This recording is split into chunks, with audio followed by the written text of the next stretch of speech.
Ma communication, donc, traite du temps qu'elle nous force à donner, comme si elle faisait la quête. Donnez-moi un peu de temps.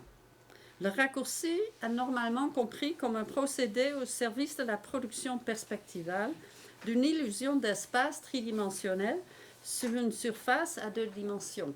Vous connaissez. Je tâcherai de traduire ce terme, la technique et ses effets, en son équivalent temporel.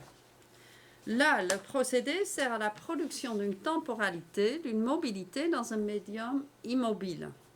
Bien sûr, cet effet relève également de l'illusion, comme la perspective et le raccourci dans ce sens-là. Mais ça c'est des points raccourcissement temporel qui brise l'illusion en faveur d'un engagement réel avec la temporalité que l'œuvre programme. Et c'est là que se situe sa construction du réel.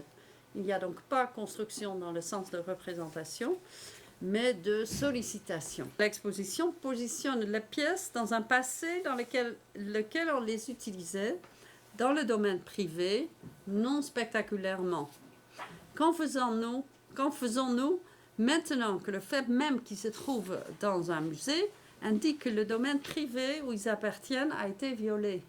C'est déjà une violation de ce domaine, de cette cuisine, de cette salle à manger. Cette violation a eu lieu dans un passé que nous ne connaissons pas. Et voilà que la narrativité commence à fabriquer des histoires. Cette violation est l'objet de représentation, encore un petit peu, dans les premières œuvres de Salcedo.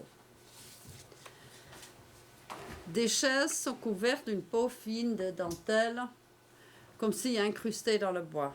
Des os sont enchâssés dans le côté d'un dressoir. Une cuillère a été forcée entre les panneaux d'un meuble de cuisine. Ce n'est pas pour dire que la représentation est répétitive. Chaque œuvre déploie des modes différents de représentation, et si peu, avec des effets qui diffèrent, on ne peut plus radicalement.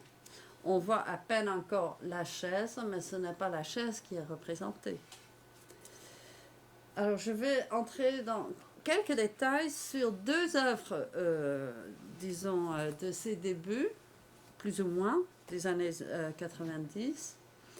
Casa Viuda 2 et Casa Viuda 1. Là encore une armoire avec, vous voyez, cimenté dedans, une robe d'enfant.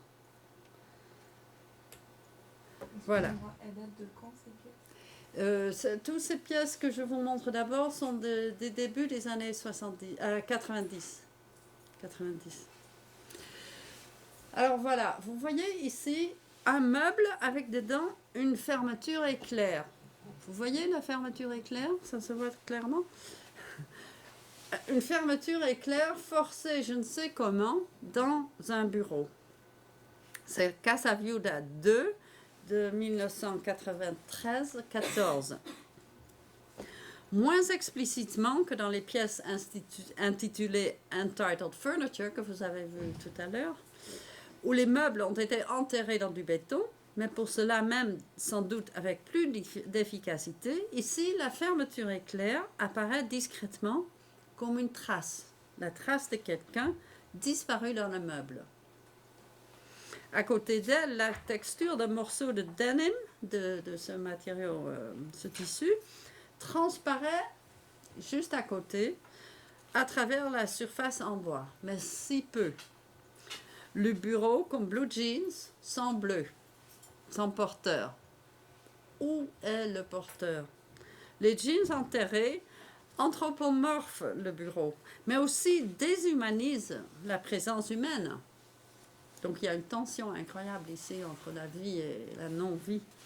Et quand vous remarquez incrustés dans le dessus du bureau des os blancs, suggérant une colonne vertébrale, on s'imagine facilement une figure humaine courbée, travaillant, enfermée à jamais dans un espace trop petit.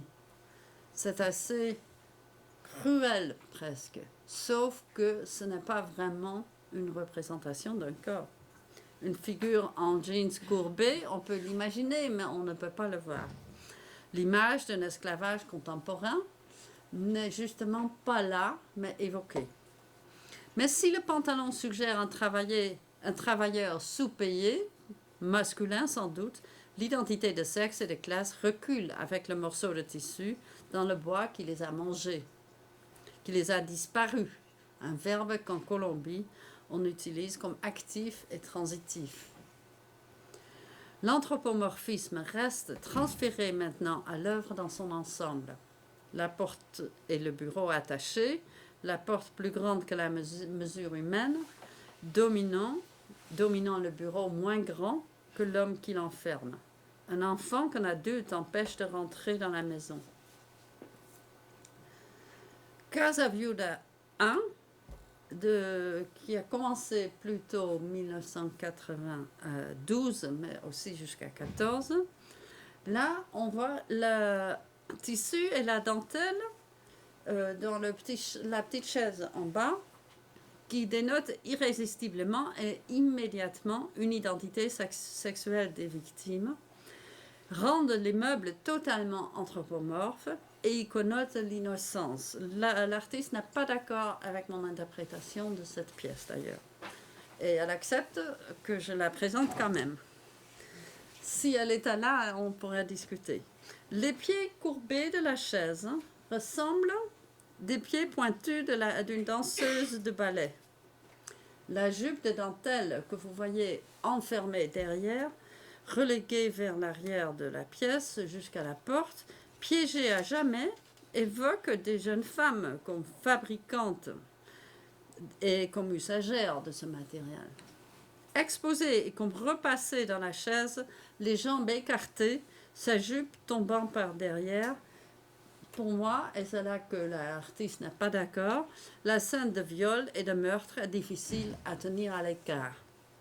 Je vous présente ça comme une dispute, non pas pour dire qu'elle a tort et moi raison ou vice-versa, mais parce que cela indique que finalement, quand on sollicite un regard engagé, on ne peut pas le contrôler. La porte nous empêche d'atteindre la tête de la victime, qui doit être derrière, dont on ne sait pas si elle a été coupée ou non. Disparue, dans le sens que j'ai dit, disparue à jamais, la femme n'a laissé que sa coquille vide, exposée avec la totalité de l'obscène. La Casa Viuda 1 est à la fois la trace et l'image d'une femme victimisée. Non, le titre de Casa Viuda, il faut bien comprendre, ça veut dire maison veuve. Ce n'est pas la maison de la veuve, c'est une maison elle-même veuve. Ces deux œuvres, qui appartiennent à la même série, montrent la différence possible à l'intérieur du régime du représentatif, de la représentation. À l'opposé de l'exubérance émotionnelle et l'immédiateté figurative dans la Casa Viuda 2, les traces de la présence humaine enterrée ne se voient pas tout de suite, ni sont-elles liées aussi clairement au domaine domestique. Ces deux œuvres représentent la violation des vies privées des victimes de la violence politique au moyen de l'exposition de la violence même et des objets que celle-ci a enlevés de ses vies de force, tout comme elle a enlevé de force les personnes de leur maison pour les massacrer. D'ailleurs, il y a une actualité là-dedans, maintenant qu'on a eu les nouvelles d'Ingrid Betancourt, enlevée par des bandes révolutionnaires en Colombie. Souvent, significativement, sur le seuil de leur porte, les gens sont simplement tirés de leur maison. Le mouvement est en direction opposée, la violence les a arrachés à leur domaine privé dans le purgatoire de l'anonymat des sépulcres de masse, invisibles. Et ça, c'est on les pousse hors de leur vie privée, où ils auraient dû pouvoir rester, dans l'espace public, contre l'anonymat. Ou au moins, nous pouvons nous souvenir d'eux et de leur sort. Donc il y a un mouvement du domestique vers le dehors, mais dans deux sens opposés. Comme dans toutes ces œuvres, les meubles s'entêtent dans la banalité même Et en même temps, comme ils sont légèrement anthropomorphisés, ils représentent la violence qui a vidé leur territoire, la maison. C'est comme si les objets minimes qui suggèrent la blessure s'engagent dans le mimicry, l'adoption de l'environnement extérieur où ils espèrent être moins notables. La différence entre Casa Viola 1 et 2 est celle entre deux formes de théâtre.